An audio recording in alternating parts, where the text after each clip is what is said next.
Chapter 1 of Raggedy Ann Stories by Johnny Gruelle. Chapter 1 Raggedy Ann Learns a Lesson. One day the dolls were left all to themselves. Their little mistress had placed them all around the room and told them to be nice children while she was away. And there they sat, and never even so much as wiggled a finger until their mistress had left the room. Then the soldier dolly turned his head and solemnly winked at Raggedy Ann. And when the front gate clicked and the dollies knew they were alone in the house, they all scrambled to their feet. "Now let's have a good time!" cried the tin soldier. "Let's all go in search of something to eat."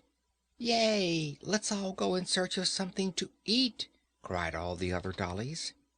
"When Mistress had me out playing with her this morning," said Raggedy Ann, "she carried me by a door near the back of the house, and I smelled something which smelled as if it would taste delicious." "Then you lead the way, Raggedy Ann!" cried the French dolly. "I think it would be a good plan to elect Raggedy Ann as our leader on this expedition," cried the Indian doll.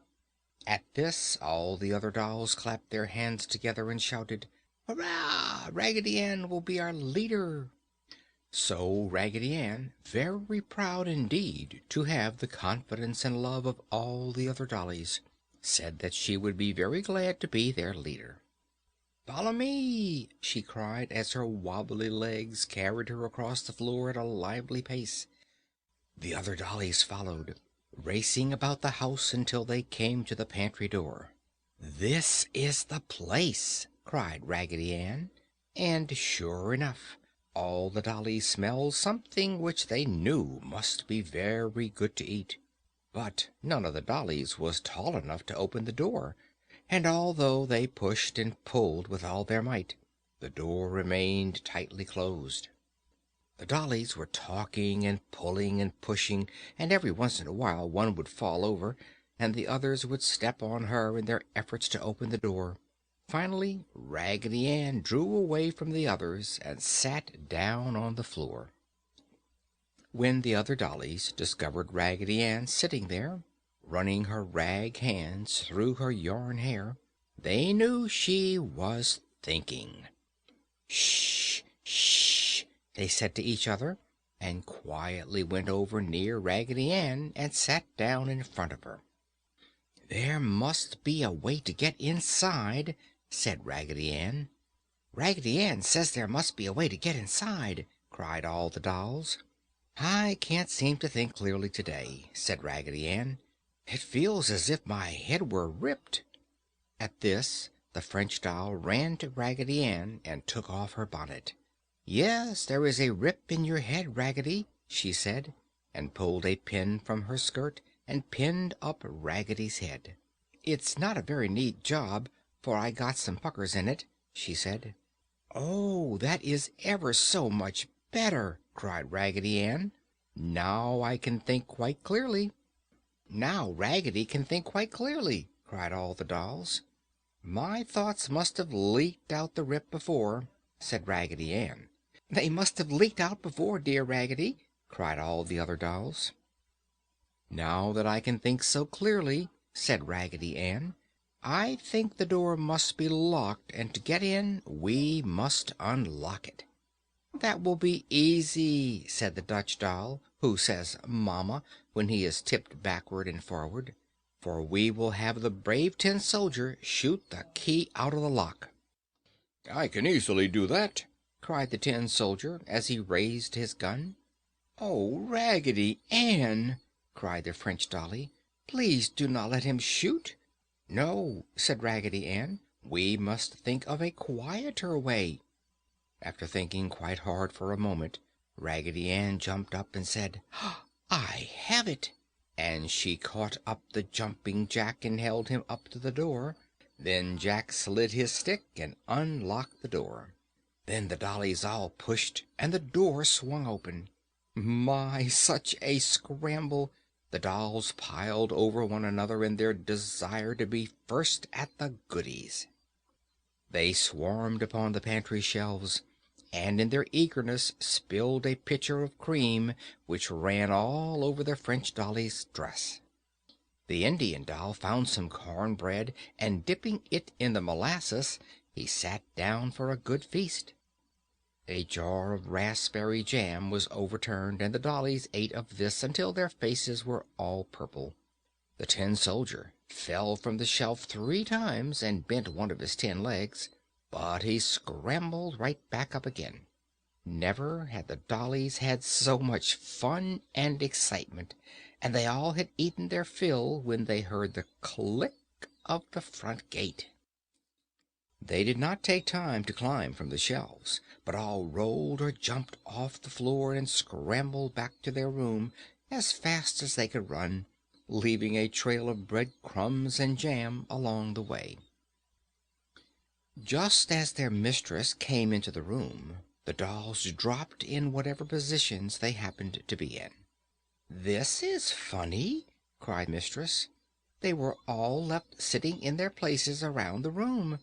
I wonder if Fido has been shaking them up." Then she saw Raggedy Ann's face and picked her up. "Why, Raggedy Ann, you are all sticky!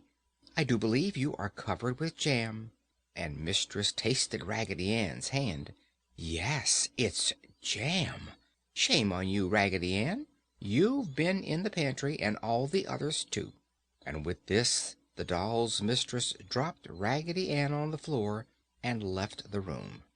When she came back, she had on an apron and her sleeves were rolled up.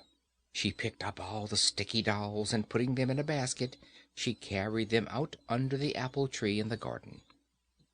There she had placed her little tub and wringer, and she took the dolls one at a time and scrubbed them with a scrubbing brush and soused them up and down and this way and that in the soapy suds until they were clean. Then she hung them all out on the clothesline in the sunshine to dry. There the dolls hung all day, swinging and twisting about as the breeze swayed the clothesline. "I do believe she scrubbed my face so hard she wore off my smile," said Raggedy Ann after an hour of silence. "No, it's still there," said the tin soldier, as the wind twisted him around so he could see Raggedy. "But I do believe my arms will never work without squeaking, they feel so rusted," he added. Just then the wind twisted the little Dutch doll and loosened his clothespin, so that he fell to the grass below with a sawdusty bump, and as he rolled over he said, "Mama!" in a squeaky voice. Late in the afternoon the back door opened and the little mistress came out with a table and chairs. After setting the table, she took all the dolls from the line and placed them about the table. They had lemonade with grape jelly in it, which made it a beautiful lavender color, and little baby teeny weeny cookies with powdered sugar on them. After this lovely dinner the dollies were taken in the house, where they had their hair brushed and nice clean nighties put on. Then they were placed in their beds, and mistress kissed each one good night and tiptoed from the room. All the dolls lay as still as mice for a few minutes.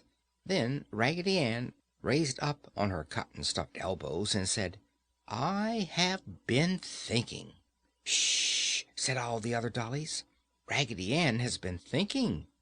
"Yes," said Raggedy Ann, "I have been thinking. Our mistress gave us the nice dinner out under the trees to teach us a lesson.